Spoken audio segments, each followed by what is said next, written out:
Hi guys! So eto na no, I have decided na to activate my RCBC JCB Platinum.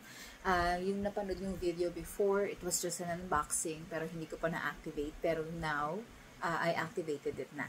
So, apat yung ways para mag-activate tayo ng RCBC credit card. So, una is via SMS activation.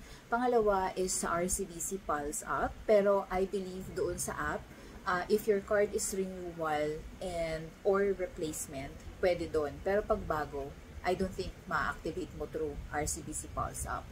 Pangatlo is yung chat with Erica. So, you just need to go to RCBC website para makapag-activate ka. And pang-apat, yung sa interactive voice response or yung IVR. So, alam niyo ba na nag-SMS activation ako kani-kanina lang. And, naka-receive ako ng text from RCBC na cannot be completed daw yung activation. Bakit? Kasi,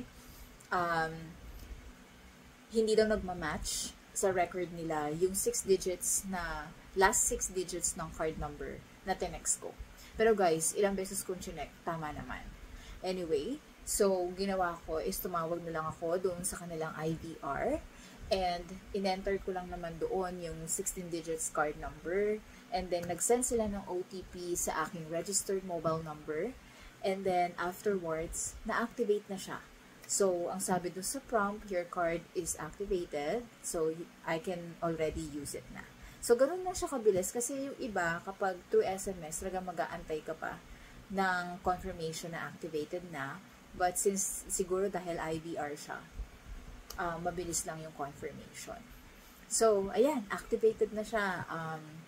Gagawa ako ng video guys kung bakit ito yung napag-decidean ko na i-activate kumpara doon sa PNB Platinum na meron pa ako.